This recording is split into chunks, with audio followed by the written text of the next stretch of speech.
Alléluia. Je dirais le sous-terre que je joins à la consécration que je voudrais traiter avec vous aujourd'hui, c'est quel type d'ouvrier pour le centre des opérations du Saint-Esprit? Quel type d'ouvrier? Ou pour le centre des opérations du Saint-Esprit, Dieu recherche des ouvriers. Dieu recherche des ouvriers. Quel type d'ouvrier pour le centre des opérations du Saint-Esprit? Pour ceux qui étaient là le mardi, Dieu nous a vraiment fait du bien mardi. Il nous a fait du bien. On était autour de 84 mardi soir. Dieu nous a beaucoup parlé, nous a instruit, enseigné. Et puis le jeudi, en tout cas, il y a eu un mouvement. On était jusqu'à 132 jeudi soir. 80 à 130. Dieu est en train de faire des choses maintenant. Et on veut vous inviter à entrer dans ce mouvement de l'action du Saint-Esprit. Parce que le centre des opérations est opérationnel. Et Dieu dit, ce n'est pas seulement les dimanches, c'est tous les jours. Le centre ne sera plus seulement opérationnel dimanche, on va venir louer Dieu, Satan a prié pour les malades, mardi, jeudi, toutes les fois que nous serons là, sans le faire, on va prier.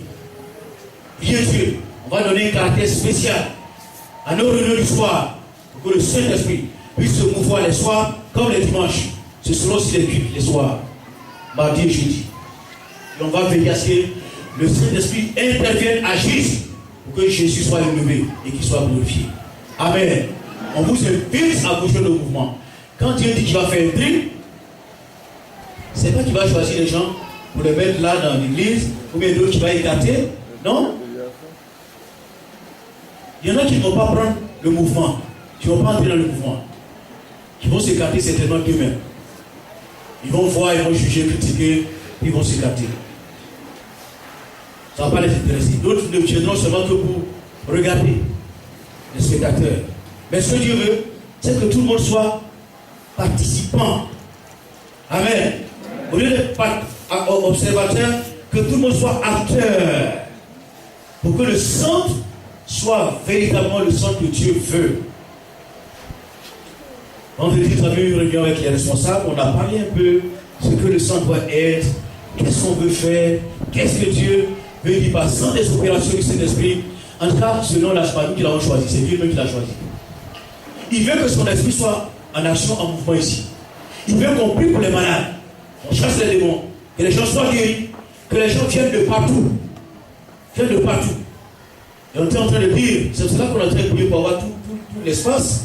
Il va falloir construire des maisons d'accueil. Il va falloir construire des centres d'hébergement, des centres de restauration. Il va falloir construire toutes ces choses pour accueillir les gens qui viendront. Certains de loin, parce qu'ils ont entendu que Dieu fait des merveilles, ils vont venir écouter pour recevoir la guérison et la délivrance. Il va falloir faire quelque chose. Donc préparez-vous. Amen. Préparons-nous parce que Dieu est en train d'agir. Dieu fait quelque chose. Que la gloire revienne à notre Dieu Père au nom de Jésus, son Fils bien-aimé. Amen. C'est cela qu'aujourd'hui je voudrais vous parler de quel type d'ouvrier. Quels sont les gens que Dieu veut ici, dans ce centre? Je vais toucher quelques points. Écoutez bien, parce que chacun devra, à la fin de ce message, savoir où il doit être. Si à la fin de ce message, tu ne sais pas où tu vas être, ce sera dommage. Tu dois savoir ce que tu vas faire de la maison de Dieu, dans le centre des opérations du Saint-Esprit. Tu dois savoir ce que Dieu veut de toi. Alléluia. Le premier point que je veux toucher, c'est les collaborateurs. Dieu veut dans ce centre des collaborateurs qui vont travailler avec les ministres. Les ministres, je les ai mis à la fin, c'est-à-dire les hommes de Dieu. Ceux que Dieu a choisis, vous travaillez avec lui. Donc des gens qui vont travailler avec ces hommes, des collaborateurs.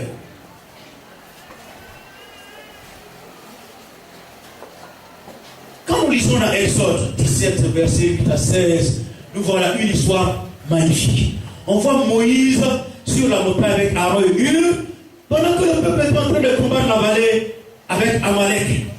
Il y avait un combat. Amalek combattait, le peuple de Dieu combattait. Et Moïse est monté sur la montagne. Et la Bible dit, quand Moïse levait les mains vers le Seigneur, signe de prière et d'adoration, Israël était fort. Quand Moïse versait les mains, Israël était vaincu, Amalek devenait fort. Qu'est-ce que Moïse devait faire? Lever les mains. Donc Moïse a levé les mains. Et finalement, il y a deux hommes qui sont détachés pour venir, Aaron et Hur. Ils sont venus lui donner quelque chose, il s'est assis, et un a attrapé la main gauche, l'autre la main droite. Moïse était assis comme ça, les mains levées, saisies. Parce qu'il levait lui seul les mains comme ça. Au bout de cette moment, si vous voulez faire les ailes, vous allez voir, 2 minutes, 3 minutes, les mains vont se fatiguer. Vous ne pouvez plus les tenir.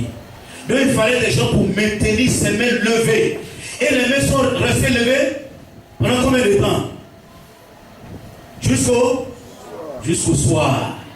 Moïse était assis, les mains levées comme ça. Et on tenait ses mains. Pendant ce temps, Josué et l'armée étaient dans la vallée en train de combattre Amalek. Résultat, Israël est devenu fort. Israël a vaincu Amalek. Israël a vaincu Amalek. Donc le combat avait deux dimensions. La dimension spirituelle sur la montagne et la dimension physique de la vallée. Il ne faut jamais oublier, les combats spirituels ont toujours deux effets, deux faces. L'aspect spirituel et l'aspect physique.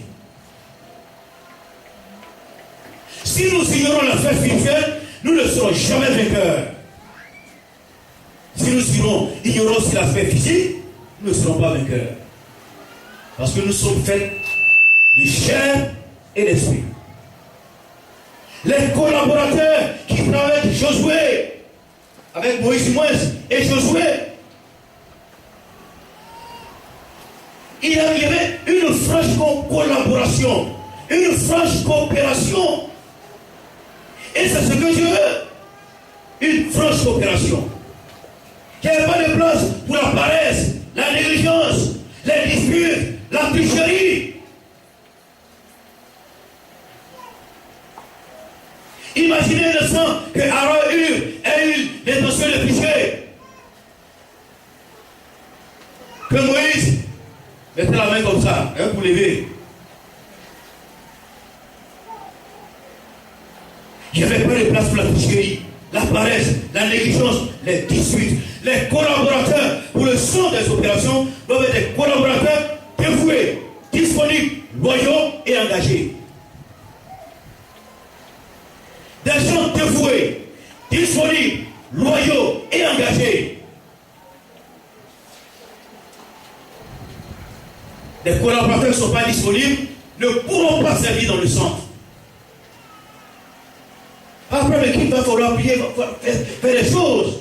Mais si on est pressé pour rentrer chez nous, qui va faire le travail derrière? Personne. Le dimanche, je l'ai dit au Seigneur, nos petits problèmes, laissons-les à la maison et venons de la présence de Dieu et donnons du temps à Dieu pour que Dieu travaille.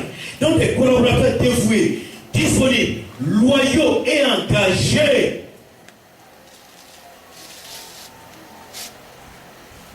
Alléluia. Et ça c'est valable pour tous ceux qui vont travailler dans le centre. Il faut être dévoué, il faut être disponible, il faut être loyal et il faut être engagé.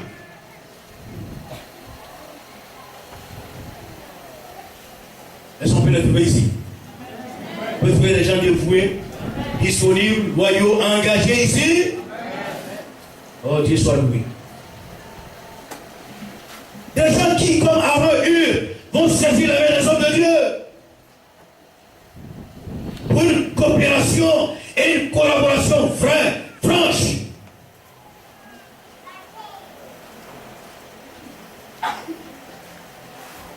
Si cela manque, ça va se ressentir dans l'église et ça va créer des problèmes au peuple et au centre. Si les gens voient que les responsables sont divisés entre eux et les pasteurs, ça ne va pas, les problèmes, ça va agir sur le peuple. Dieu merci, il n'y a pas de problème. Hein? Je parle parce que C'est un enseignement. Je ne parle pas de ça parce qu'il y a un problème. En tout cas, il n'y a pas de problème entre mes responsables et moi pour le moment. Et je prie pour qu'il n'y en ait pas. Alléluia. Mais je dis cela parce qu'il va le savoir. Actuellement, on est en train d'étudier le leadership. C'est les choses qu'on touche d'une manière ou d'une autre. Le leadership, on est en train d'étudier ça. Dévoué, disponible, loyaux et engagé. Franche collaboration, coopération sincère. Pas de place pour la paresse, la négligence, les disputes et la tricherie. Car il aura suffi à Aaron et Hur de lâcher les mains de Moïse et le peuple aurait été défait. Il aura suffi pour eux de lâcher les mains de Moïse. Le peuple aurait été défait. Mais ils n'ont pas voulu lâcher les mains de Moïse. Ils sont attrapés les mains de Moïse. Ils sont restés pendant que Moïse avait les mains levées et aussi tenait les mains levées. Mais c'était la souffrance dans les deux côtés. Moïse souffrait, mais Aaron et lui aussi souffrait. Mais leur objectif, c'était la victoire, la défaite de l'ennemi et la victoire du peuple de Dieu. Cela les a galvanisés, ça les a poussés à aller en avant. Ça ne les a pas menés à baisser les mains et à reculer. Mais ils sont allés en avant. Parce que l'objectif, c'était la victoire. Alléluia. Si nous nous unissons pour la victoire, pour le royaume de Dieu, nous serons vainqueurs. Parce que le diable a déjà été vaincu par Jésus de Nazareth. Amen. Je ne vais pas trop m'attarder sur les collaborateurs parce que déjà, nous donnons des instructions aux collaborateurs. Je vais immédiatement passer au deuxième point, qui est très important. Ça te concerne, peuple de Dieu. Le deuxième groupe, deuxième catégorie de personnes très important pour le sens des opérations du Saint-Esprit, on les appelle les intercesseurs. Intercesseurs. Je sais qu'il y a déjà une groupe d'intercession qui prie ici le lundi. J'apprécie bien ce qu'ils font. Ils prient beaucoup pour l'œuvre de Dieu. Je les encourage, je les félicite. Je sais qu'il y a la chambre haute qui est là tous les jours à partir de midi jusqu'à 14h pour prier pour l'église. Je les félicite. Je veux que les gens viennent autant que possible pour les aider de la prière, pour que l'église puisse avancer. Mais je parle ici des gens qui de façon individuelle ou collective. Il peut se prendre à 2 ou 3, car là où 2 ou 3 sont assemblés en son nom, il est au milieu d'eux. Des gens qui peuvent se réunir 2 ou 3, ou même seuls, et qui vont assiéger le trône de grâce, qui vont prier pour le sang des opérations, qui vont prier pour le royaume de Dieu, qui vont prier pour les hommes de Dieu, qui vont prier pour que l'œuvre de Dieu puisse avancer, qui vont intercéder pour que la gloire de Dieu puisse se manifester dans le centre. C'est de cela que je parle. Des gens qui vont avoir une vie d'abnégation, une vie de courage, qui vont avoir un fardeau pour l'œuvre de Dieu. Dans Galates 4, verset 19. Galates 4, verset 19. Paul dit ceci. Mes enfants, pour qui j'éprouve de nouveau les douleurs de l'enfantement, jusqu'à ce que Christ soit formé en vous. Mes enfants, pour qui j'éprouve de nouveau les douleurs de l'enfantement. Je parle des gens qui vont avoir des douleurs pour l'enfantement, des gens qui vont avoir un fardeau, une charge, des gens qui vont souffrir en eux-mêmes, qui vont tellement vouloir que le sang soit opérationnel et qui ce sera pour eux comme un fardeau. Un fardeau. Tu vas éprouver les douleurs de l'enfantement. Sans douleur, pas d'enfantement. Pour que la femme enfante, il faut qu'elle ressente les douleurs qui annoncent l'enfantement. S'il n'y a pas de douleur au milieu de nous, des douleurs d'enfantement, des gens qui pleurent, des gens qui désirent, des gens qui veulent voir la gloire de Dieu, la gloire de Dieu ne se manifestera pas. Dieu promet, mais le peuple doit combattre pour que les promesses de Dieu soient oui et amen. Connaissez l'histoire de Daniel. Le peuple a été transporté en captivité à Babylone. Jérémie le prophète avait prophétisé que la captivité allait durer 70 ans. Ils sont partis en captivité.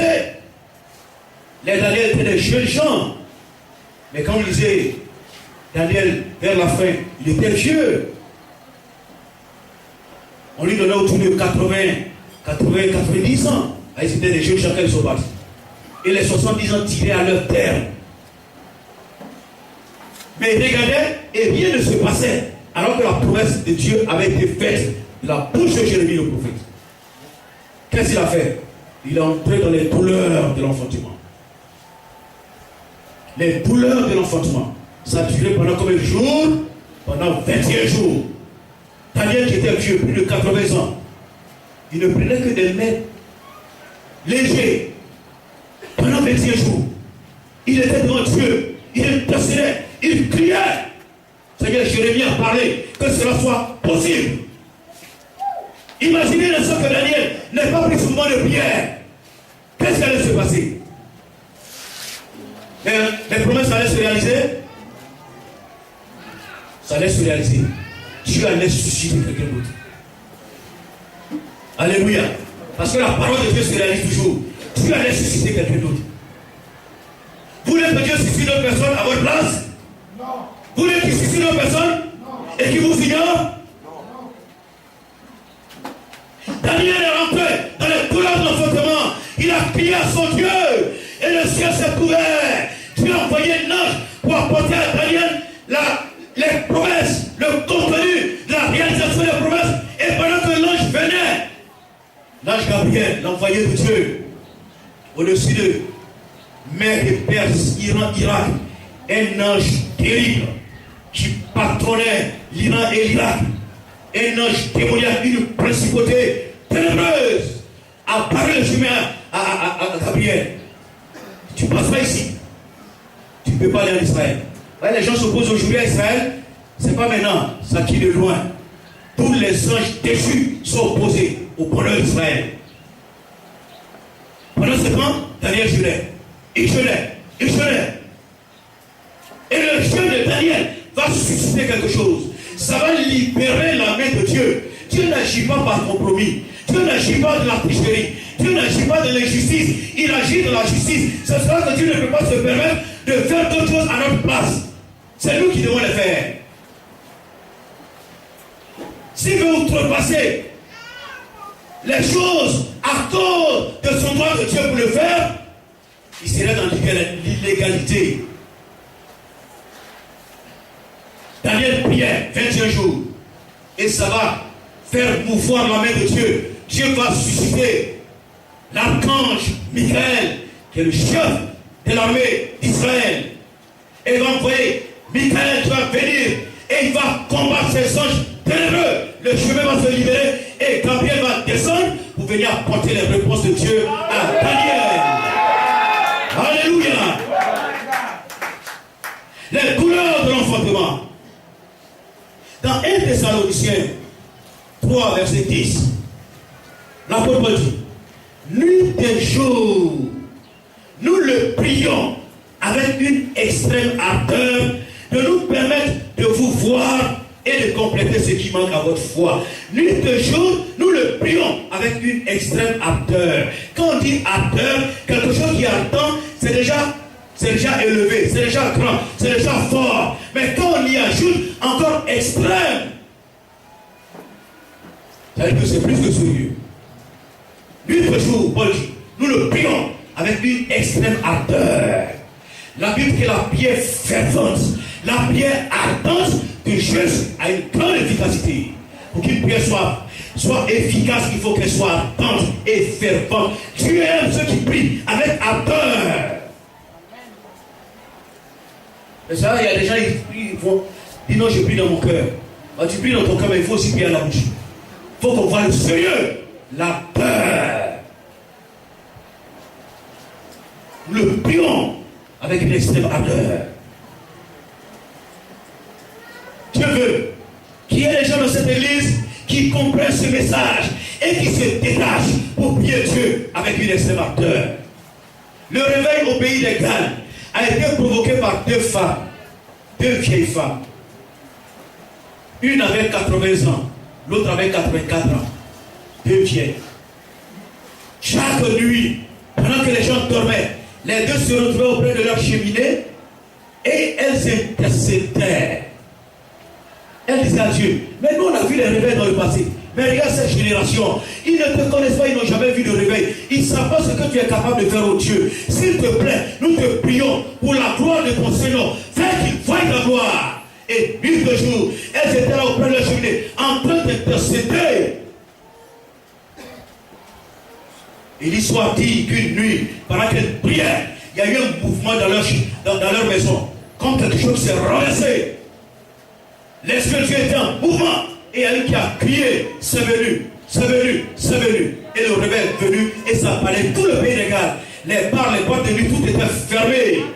Pour la gloire de Jésus notre Seigneur. Alléluia. Sans intercession, il n'y a pas de réveil. Sans intercession, il n'y a pas de manifestation de puissance de Dieu. Si nous voulons que Dieu agisse, que le centre d'opération soit différent des autres centres, des autres églises. C'est notre désir à tous. Quand l'Esprit n'agit pas, il peut y en se plaît. Mais c'est des jours où l'Esprit n'agit pas. On fait plus ceci. Oui, mais après ça se fasse, il faut qu'il y ait des gens qui intercèdent. Des gens qui pleurent devant Dieu. Des gens qui crient devant Dieu. Dans Romains 8, verset 26. Romains 8, verset 26. Il est dit ceci. De même aussi, l'Esprit nous aide dans notre faiblesse. Car nous ne savons pas ce qu'il nous convient de demander dans nos prières. Mais l'Esprit lui-même intercède par des soupirs inexprimables.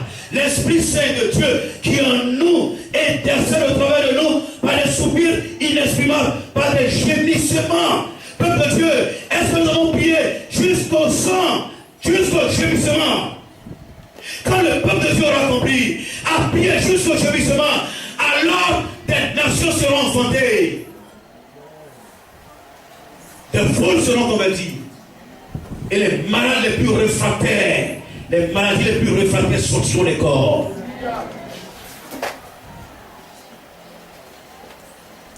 L'Esprit nous aide. Par des prières, des soupirs, des gémissements, des pleurs et des sanglots. Ça m'est arrivé une fois, j'étais encore à l'Institut pastoral. Ce jour-là, on n'avait pas cours. Et j'étais en train de prier. J'ai prié. Après, je commençais à parler en langue. J'ai parlé en langue. Après, je ne pouvais plus parler en langue. C'était des soupirs, des gémissements, on dirait quelqu'un qui est en train de mourir. Ça ne m'était jamais arrivé. Il y avait parce que un de mes amis m'a regardé. Après, il m'a dit, mais je n'ai jamais vu ça. Et moi, c'est la première fois que je vois ça. Les gémissements, les soupirs inexprimables. C'est le Saint-Esprit qui le produit. Mais il ne produit pas à n'importe qui. C'est quand on intercède, quand on cherche la face de Dieu, quand on veut voir la gloire de Dieu, que les gémissements arrivent. Que le Saint-Esprit nous transporte la présence de Dieu. Que le Saint-Esprit au travers de nous intercède. Et la Bible dit Dieu qui connaît les intentions de l'Esprit et celui qui sonde les cœurs connaît quelle est la pensée de l'Esprit, parce que c'est selon Dieu qui intercède en faveur des saints. L'Esprit intercède en faveur des saints selon Dieu. Alléluia. Dieu veut des intercesseurs. Écoutez-moi. Les intercesseurs sont membres du pouvoir judiciaire céleste. Vous avez compris? Les intercesseurs sont membres du pouvoir judiciaire céleste. Le pouvoir judiciaire, il fait quoi? Il fait quoi? Il juge. Il prend les lois, condamne. Quand vous êtes un intercesseur véritable, vous êtes dans le conseil de justice de Dieu. Vous pouvez en donner. Et la chose va s'accomplir. Il travaille pour le juge céleste et suprême. Il déclare les décrets du juge sur les principautés. Il proclame l'expulsion de l'ennemi. Il ordonne à Satan et se trouve d'abandonner leur position et les endroits qu'ils occupent. Par leur acte de foi, tu envoies des anges pour rendre captifs les principautés et les expulser. Alléluia.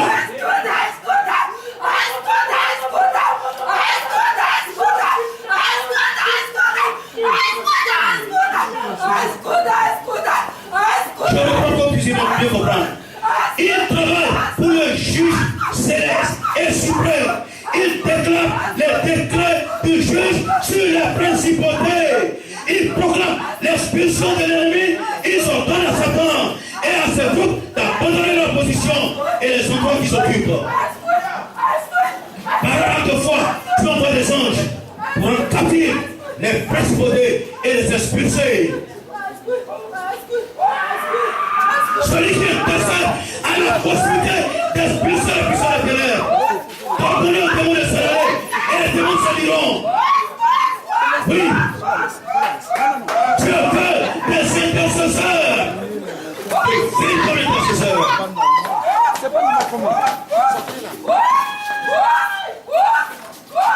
Par Jésus de Nazareth. Toute la nuit, je n'ai pas dormi. J'ai senti les attaques terribles. Et le diable ne voulait pas que ce message soit donné. Je sais que Dieu le veut.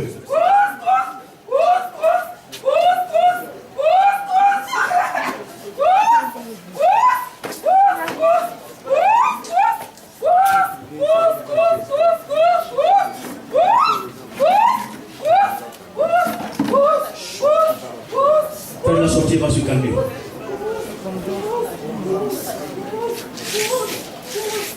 Nous continuons.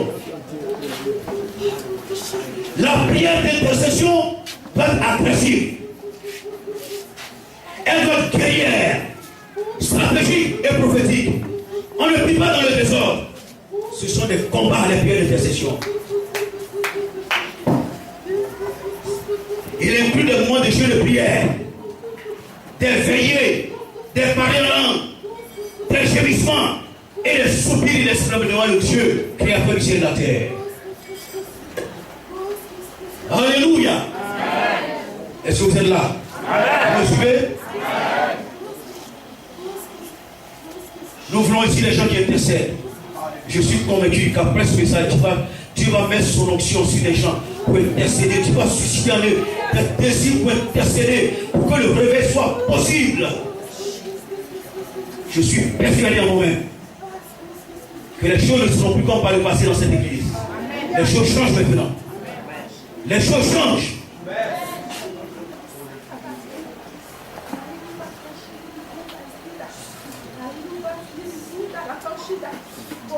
Est-ce que nous pouvons trouver des intercesseurs ici?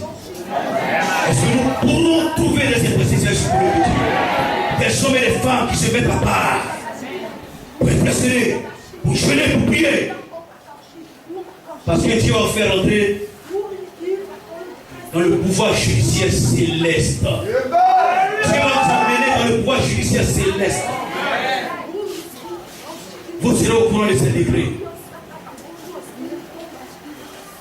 Et vous allez exécuter ces décrets pour la gloire de son Saint-Nom, son nom à lui seul. La prière d'intercession va être agressive. Une prière agressive. Une prière agressive. Une prière guerrière. Une prière stratégique. Une prière prophétique. C'est des prières de combat. Celui qui ne veut pas combattre ne peut pas faire des prières d'intercession. Les intercesseurs sont ceux qui combattent.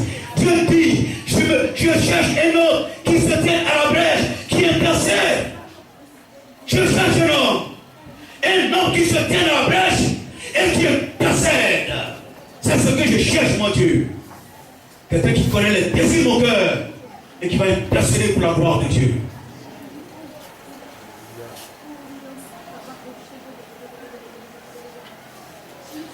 Amen. On va avancer, je pense que vous avez compris ce que c'est qu'un intercesseur. Deuxième, écoutez-moi bien. Dieu veut des sentinelles. Troisième mot, Dieu veut des sentinelles. Des sentinelles ou des veilleurs. Ou des vigiles. Ou si vous le voulez, très simplement, des gardiens. Ésaïe 62. Verset 6. Sur tes murs, Jérusalem, j'ai placé des gardes. Ils ne se tairont ni jour ni nuit. J'ai placé des gardes sur tes murs. Dans les temps passés en Israël, à cause des gens qui venaient constamment combattre Israël, ils savaient que c'était valable pour toutes les villes à l'époque. De grands murs pour entourer la ville. C'est l'histoire de Jéricho. De grands murs. Et sur ces murs, il y a ce qu'on appelle ceux qui veillent, les veilleurs, les sentinelles, les gardes, les vigiles. Ils sont dessus. Et regarde, ils voient loin. Quand tu vois une groupe de loin, ils prennent la trompette et ils annoncent pour que la ville, tous les gens puissent se préparer, les hommes de combat se préparent. C'est les veilleurs, les sentinelles. Ézéchiel chapitre 3 verset 17.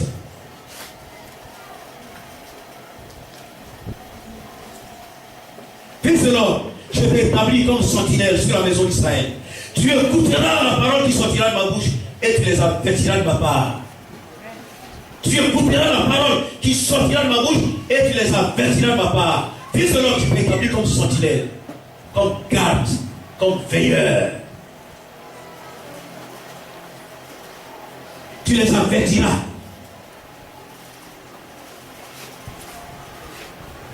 Ici, il est question de quelqu'un qui voit l'épée venir sur le pays et qui avertit le peuple. Quelqu'un qui voit. J'appelle les voyants. Les voyants. On a besoin d'intercesseurs, mais on a aussi besoin de voyants. Et je sais qu'il y en a ici. Et Dieu va en donner davantage de voyants. C'est-à-dire ceux qui voient clair. C'est-à-dire ceux qui ont des songes de la part de Dieu. Je ne parle pas de cauchemars. Et de ceux qui ont des songes de la part de Dieu. Je parle de ceux qui ont des visions. Je parle de ceux qui ont des révélations. Je parle de ceux qui ont dans le secret de Dieu et qui reçoivent les pensées de Dieu. Je parle de ceux-là. Ceux qu'on appelle les radars de Dieu. Les radars. Alléluia. Les radars sont sur la route. Quand vous venez à une certaine vitesse, ils savent. Et ils vous arrêtent. On parle des radars de Dieu. Ceux qui sont là dans le secret et qui voient les mouvements de l'ennemi, les mouvements des sorciers, des mystiques, les mouvements des rosicruciens, des francs-maçons, qui voient leur cœur et qui les prévoient au nom de Jésus. Je parle de cela. C'est d'eux que je parle. Qui sont là pour détecter les mouvements de l'ennemi. Les ennemis spirituels qui ont le discernement des esprits, qui ont le don de connaissance, qui sont les vigiles de Dieu, qui occupent la tour de contrôle et de forteresse. Pour observer les mouvements de l'adversaire et donner l'alerte. Alléluia. Alléluia. On ne reçoit pas les visions et les révélations de Dieu si on n'en pas dans sa présence. On a besoin de ces choses de personnes. Le mardi, Dieu merci. Il y a plein de personnes qui ont reçu des révélations, des visions. Il y a une sœur, pendant la prière, Dieu l'a levé, le Seigneur l'a soulevé. Elle était dans le ciel, dans les airs avec le Seigneur. Et puis elle voyait tout. Voyez. Plein de personnes sont venues nous voir. J'ai vu tel chaud. C'est de ça que nous avons besoin. On a besoin de ça pour travailler. Dans l'Ancien Testament, les rois avaient autour d'eux des voyants. Avant d'aller faire quoi que ce soit, ils vont consulter. Même si Dieu nous donne à nous des révélations, on a aussi besoin de vos révélations. Pour les compléter, pour faire un tout pour l'avancement de l'œuvre de Dieu. Amen. Les sentinelles, les voyants, ceux qui ont des sons, des visions et des révélations. Dieu dit, dans les derniers jours, je répandrai de mon esprit sur toute chair.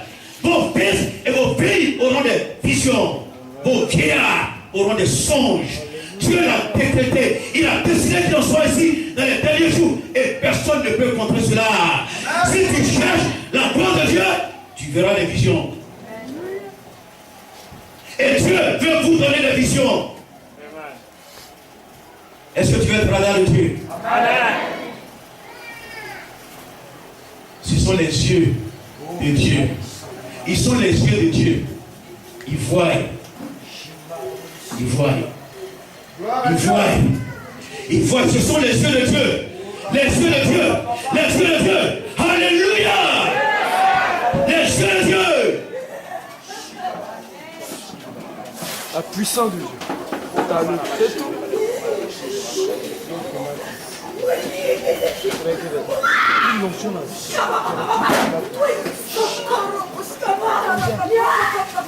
Ne soyez pas étonnés, ça se fait pas de plus. C'est normal. C'est normal. Parce que Dieu est parmi nous. C'est parce que Dieu est d'accord. Alléluia. Et qu'il a commencé à parler. Le Saint-Esprit était d'accord avec lui. Dieu n'a pas fini le message. L'Esprit est descendu. Je pose. Je vais remplir du Saint-Esprit. Dieu est d'accord.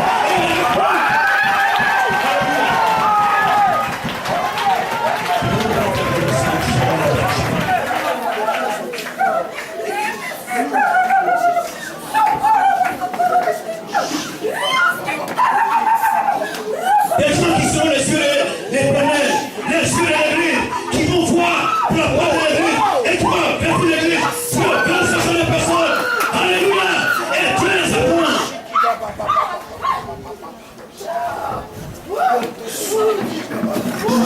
Pendant la prière, ou à la maison, où que vous soyez, Dieu va vous donner des révélations. Écoutez-moi bien. Quand Dieu vous donne des révélations, ce n'est pas pour vous-même. Ce n'est pas pour les garder. Vous viendrez voir les ministres que nous sommes. Vous viendrez partager. Dieu m'a dit telle chose. Et puis nous allons prendre les décrets. On va voir la faire. On va prendre les décrets.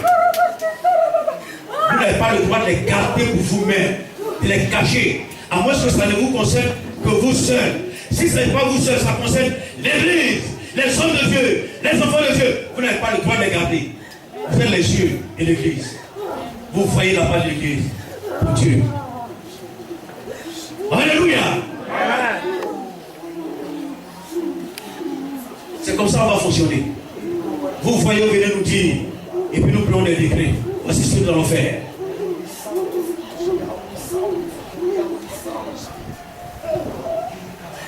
Il faut livrer les messages que vous recevez pendant les cultes. Si quelqu'un a une vision, une révélation, il faut décrire. Pour que nous sachions comment prier. Il faut décrire ce que Dieu vous révèle. Pour que nous sachions comment prier. Vous n'avez pas le droit de vous taire. Ça fait partie des dons de révélation, le discernement des esprits, le don de connaissance et de sagesse. Dieu les donne à l'Église pour que l'Église soit édifiée, que l'Église soit forte, que l'Église soit vivante, pour que l'Église ne soit pas surprise par les sorciers ici. Si la puissance de Dieu a lieu, les sorciers n'auront pas le droit de citer parmi nous. S'ils viennent au milieu de nous, c'est parce que la présence de Dieu nous manque. Qu'ils viennent faire les assises au milieu de nous. Ils n'ont pas ce droit. Ici, c'est la maison de Dieu. Aussi monnaie soit-elle.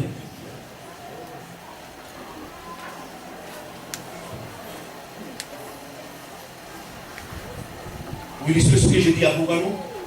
Un dimanche, j'étais en train de prier. Dieu a ouvert les yeux d'une sœur. Elle voit. Elle a vu un génie. Il était arrêté de la forêt. À Bougano, on n'est pas loin de la forêt. Ça avait assemblé Dieu, on le met toujours en pause.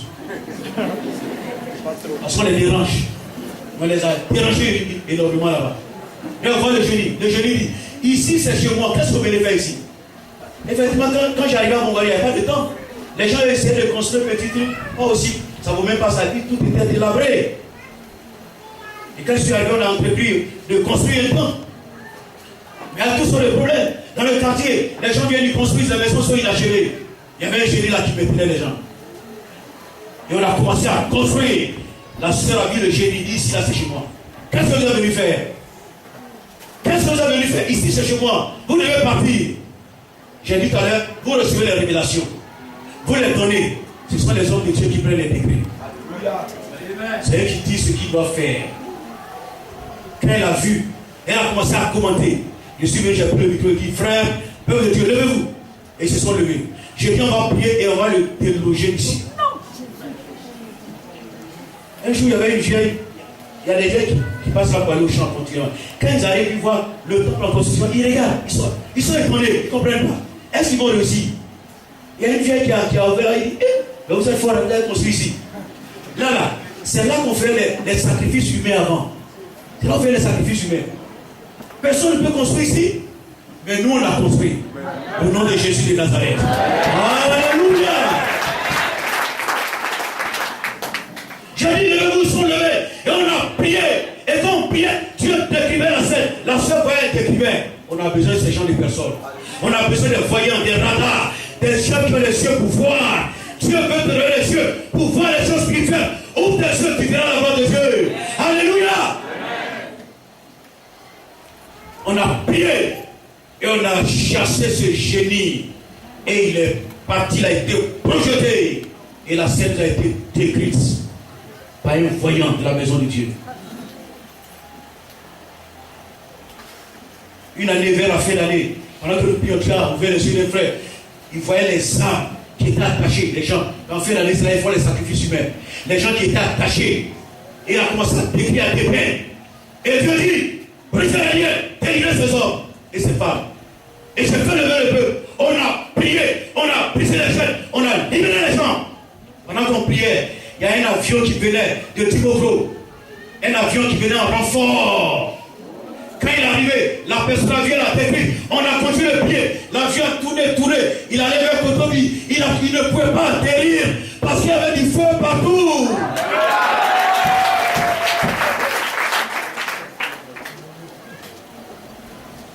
Alléluia. Et il n'a pas pu atterrir. On va empêcher les avions des sorciers d'atterrir. Nous avons ce pouvoir. Ça nous a été donné par Jésus de Nazareth. Alléluia. Et on a prié, brisé les liens, les chaînes. Cette année-là, en tout cas, ils n'ont pas eu de poisson. Et quelques semaines après, à un culte, pendant que nous prions, tu as ouvert les yeux d'un ancien, il s'est levé.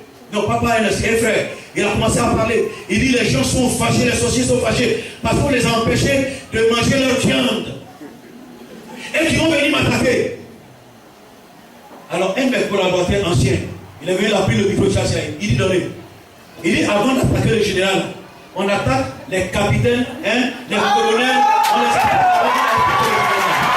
Il va venir m'attaquer moi-même. Gloire à Dieu. Moi, je rêve d'une église glorieuse, une église puissante, une église forte. Alléluia.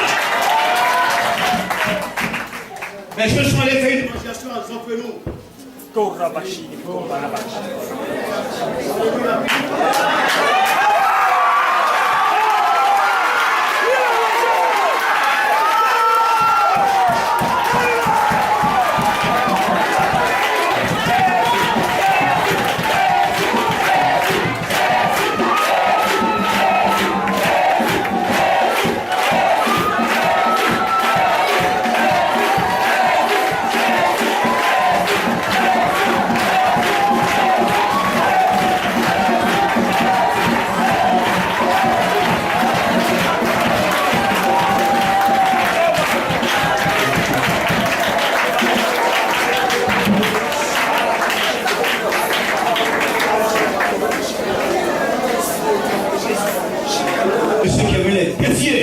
Si votre Dieu est puissant, qu'il fasse les choses de voir, qu'est-ce qu'il peut faire votre Dieu? Elle me responsable, c'est là je parle, je prends le micro. Il était avec les jeunes. Il dit notre Dieu est capable de tout. Et puis il s'est levé, il a tracé les traits comme ça. Il dit si tu es garçon, si tu es capable, traverse le trait. Et il est venu pour traverser. Quand il a traversé le trait, l'esprit l'a soulevé là, projeté devant tout le monde. C'est ça qu'on veut voir. Alléluia.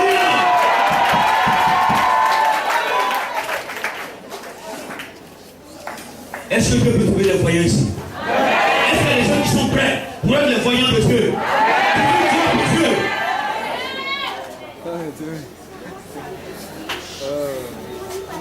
Les prophètes. Quatrièmement, les prophètes. Dieu veut les prophètes parmi nous. Dieu veut les prophètes. C'est-à-dire des gens qui donnent les prophéties, des messages inspirés de Dieu. Qui parlent, des gens au travers de qui Dieu parle. Pour livrer sa volonté, ses pensées, pour instruire et encourager le peuple de Dieu. Dieu veut des gens qui vont libérer des paroles puissantes et inspirées du Seigneur.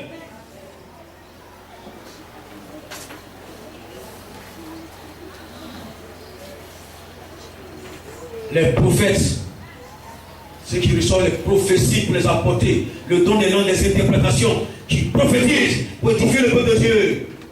Ce sont les stratèges de l'armée de Dieu. C'est eux qui donnent l'alerte, la vision. On a compris? Les prophéties passent là.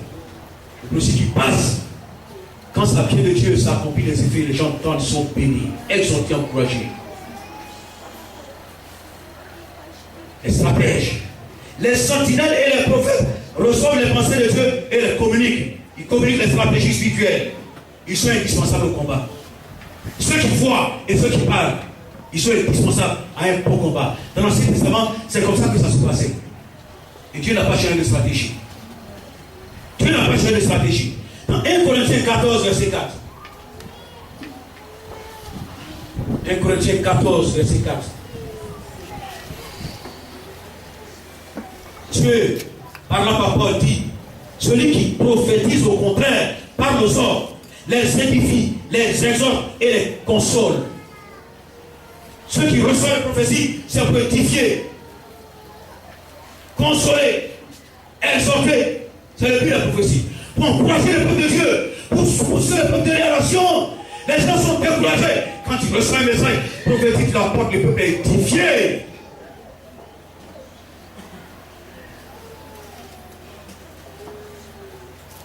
Un Corinthiens 14, verset 24 à 25. Il a dit ceci. Mais si tous se prophétisent et qu'ils suiviennent un nom, quelques non-croyants ou un homme du peuple, il est convaincu par tous, il est jugé par tous, les secrets de son cœur sont dévoilés. De telle sorte que Thomas sur sa face, il adorera Dieu et publiera que Dieu est réellement au milieu de vous. Il est jugé par tous, les secrets de son cœur sont dévoilés. Ce qu'il a dans le cœur avant de venir là, c'est dévoilé. Ce qu'il a venu faire, Dieu met sa vue.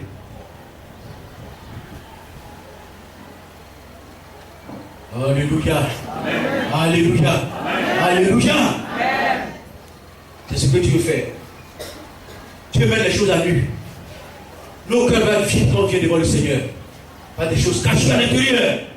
Dieu est le cœur libre, vide. Pour sa gloire. Les prophéties édifient, exhortent, consolent, jugent, dévoilent les secrets des cœurs. Est-ce qu'il y a des gens disponibles ici qui veulent que Dieu les utilise, qui leur donne l'onction de prophétie au point que quand ils prophétisent, les gens sont édifiés, les gens sont consolés, les gens sont bénis. Est-ce que tu veux cette onction prophétique? Tu peux voir les secrets des cœurs. Nos prophéties sont quelquefois trop faibles, trop vides de contenu. Dieu t'aime, Dieu t'aime, Dieu t'aime, Dieu t'aime, Dieu t'aime. Amen. Il aime qui? Qui il aime? Tu as fait quoi? Et puis Dieu m'aime. Quelqu'un qui est découragé, abattu, qui est assis là. C'est lui à lui qui dit, je t'aime, prends courage. Mais tu dois t'écrire pour que la personne se sente concernée. Amen. Ça, c'est toi le Saint-Esprit veut faire. Allons à l'eau profonde, dans la profondeur. Pour l'analogie, une analogie complète, la foi. Une foi véritable pour apporter les prophéties authentiques qui vont jusqu'au bout. Pas les prophéties évasives qui laissent les gens. C'est quand on va dehors que les miracles nous accompagnent. Les miracles nous accompagnent pas de la maison, dehors. Si tu vas, amen, tu verras que ton Dieu est puissant. Et quand tu vas imposer les noms malades, tu les verras qui les démons seront chassés. Tu verras la gloire de Dieu. Tu sois loué. L'avant-dernier point.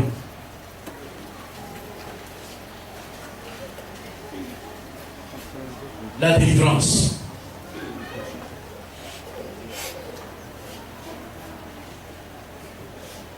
La délivrance. Un groupe très important pour le sens des opérations du Saint-Esprit. C'est ceux par qui Dieu va opérer des guérisons et des délivrances.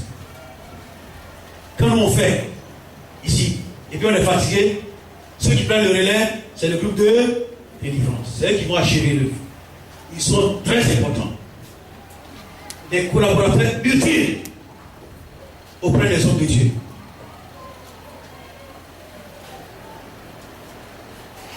Prenez au sérieux. Il y a des gens qui se sont inscrits dans le groupe de délivrance, mais qu'on ne voit même pas. Ils ne prennent pas au sérieux l'œuvre de Dieu. Les gens sont liés, ils viennent de partout. Quelquefois, je vais voir des gens qui sont assis. Il y a quelques personnes qui les prennent, qui discutent, qui prient pour ces choses-là. Et les autres, où sont-ils? Connaissez bien les Écritures. Dans Jean chapitre 11, précisément verset 44.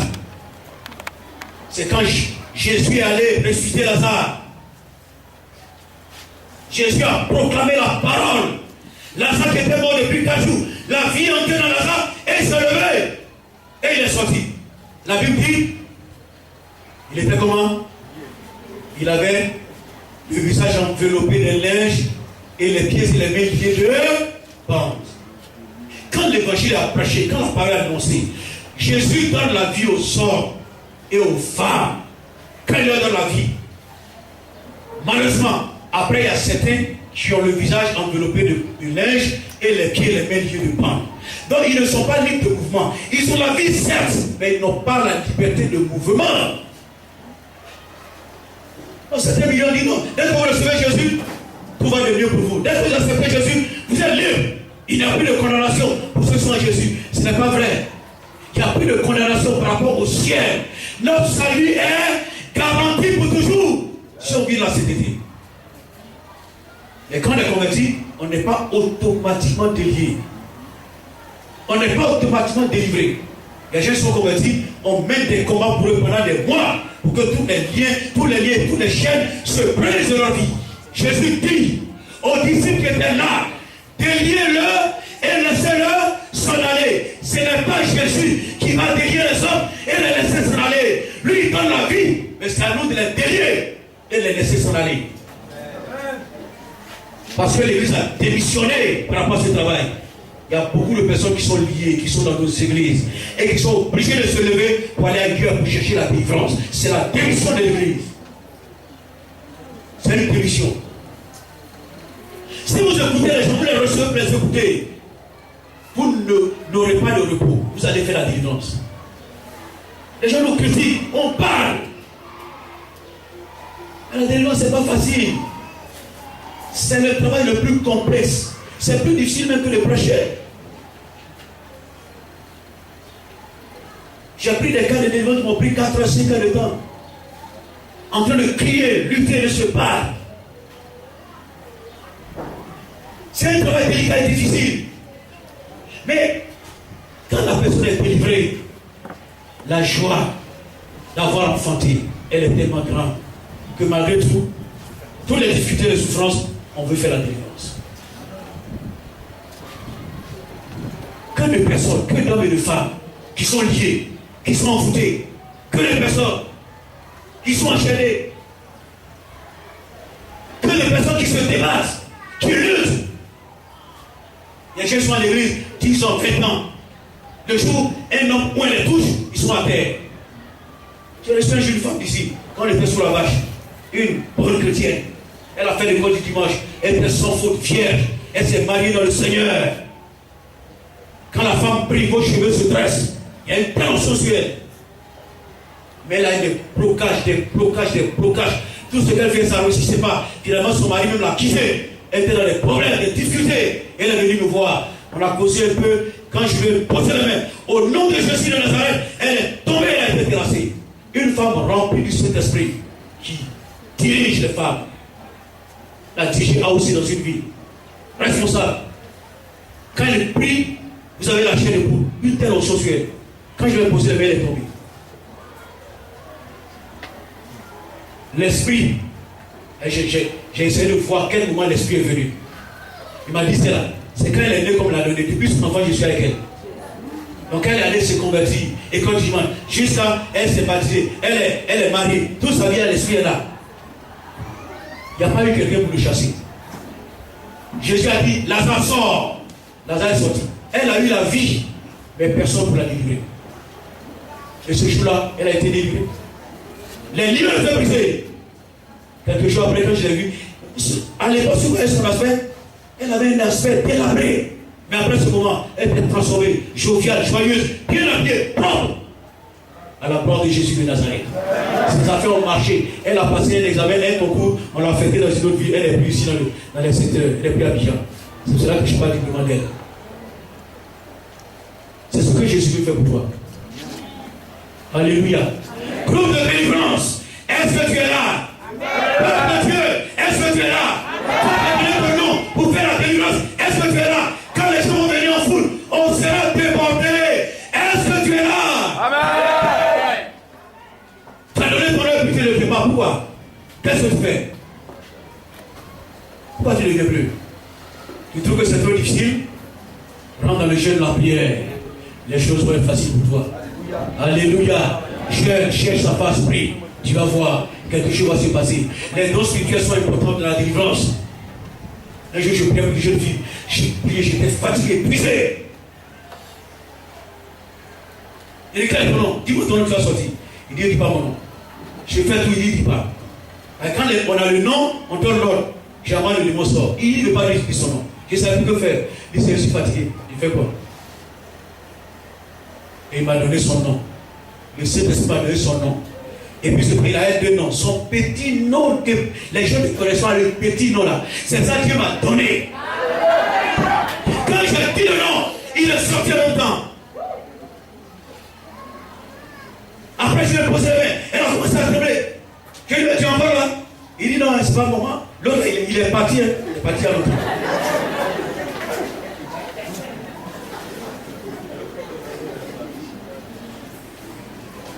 Alléluia. Quand on vient sous nous, les démons obéissent, se plient. Je prie pour une jeune fille dans un village. Il a chassé le démon. Esprit Pano, là c'est le démon des agnies. Ça livre tellement les agnies. Pano. L'esprit est sorti.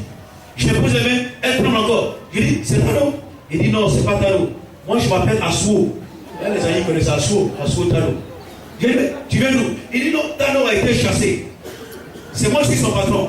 Il a dit non, je suis venu vérifier pour voir qu'il a chassé. J'ai dit bon, tu es venu vérifier. Mais quand l'onction de Dieu est sur nous, on peut se permettre de beaucoup de choses. Je dis au nom de Jésus, je t'enchaîne. Ce que tu es venu voir, tu vas voir. Je te lis au nom de Jésus. Et j'ai commencé à invoquer le feu. Il poussait des cris, il criait. Mais il ne peut plus sortir parce que j'avais lié. Après, je te bénis au nom de Jésus. Sors. Il a sauté le plus rapidement possible.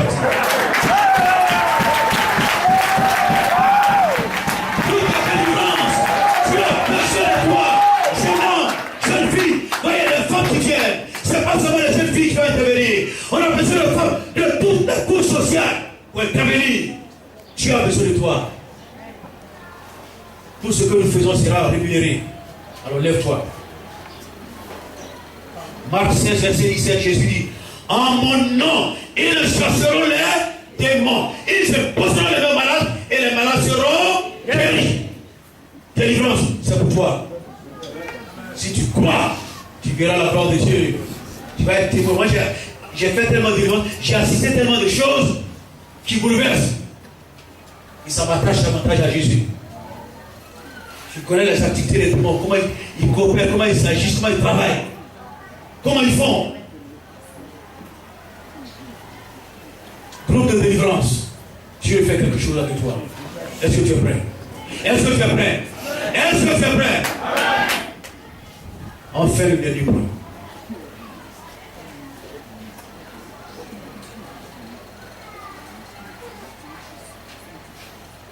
Le dernier point sont les ministres de l'évangile. Les pasteurs, les hommes de Dieu. Les sentinelles vont recevoir des révélations. Les prophètes vont déclarer les prophéties. Mais ce sont les ministres de Dieu qui ont l'autorité pour décréter les combats. Car ils sont les représentants légaux et directs du gouvernement de Dieu. C'est eux qui déclarent les combats. C'est eux qui doivent dire ce qu'on doit faire. Même si il y a une prophétie qui sort, qui dit de faire telle chose, ce sont les hommes de Dieu qui doivent dire en définitive ce qui doit être appliqué. Ce sont les ministres.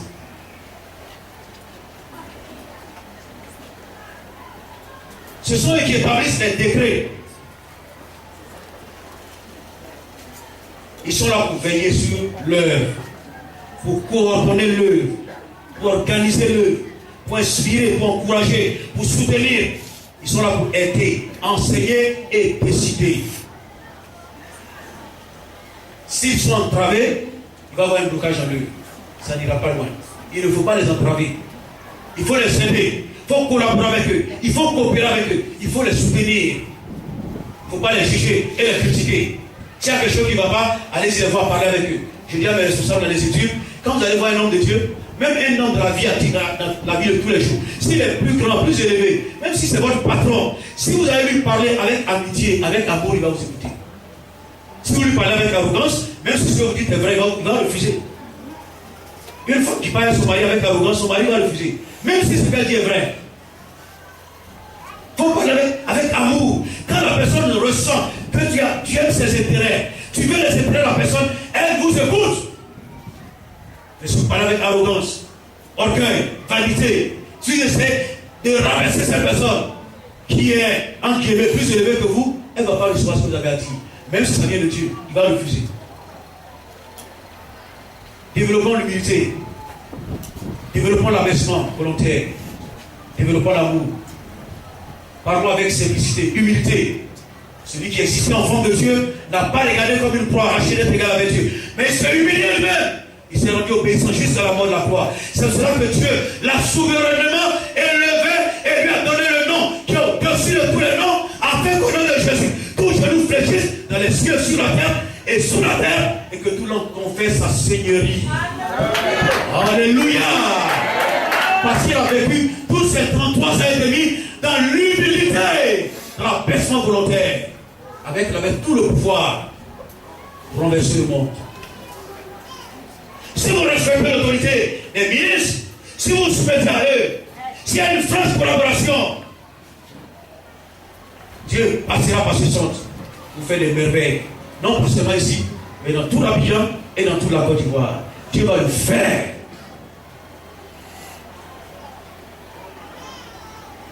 Dieu va le faire. Nos bâtons sont plus puissants que les bâtons des magiciens de l'Égypte. Le bâton de Moïse est devenu serpent. Les bâtons des magiciens de l'Égypte sont devenus des serpents. Le bâton de Moïse, lui, il a avalé tous les autres serpents. Notre bâton est plus fort que le bâton des magiciens et des sorciers. Nous sommes plus forts qu'eux. Nous avons plus de pouvoir qu'eux, plus d'autorité qu'eux, nous avons plus de puissance. Parce que celui qui est en nous est plus grand et plus fort que celui qui est dans le monde.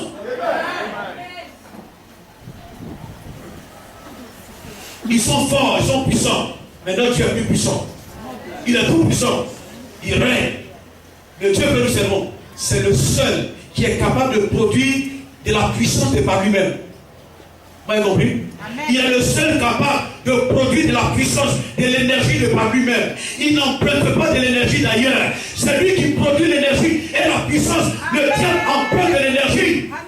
C'est quand le diable est adoré, quand les gens vont adorer, faire des sacrifices, que le diable trouve la puissance et la force. Les gens sont ignorants. Les adorations procurent à Satan de la puissance. Et puis il leur donne un peu. Mais quand nous adorons Dieu, nous ne rendons pas Dieu puissant. Notre adoration nous rend puissants. Dieu est puissant lui-même. Alléluia. Dieu par lui-même, il est puissant. Il a pouvoir et autorité. Il n'emprunte rien de l'homme. C'est lui qui est notre Dieu. C'est lui qui est notre Seigneur. C'est lui que nous adorons et servons. On récapitule. 1. Bon collaborateur. 2. Les grands intercesseurs.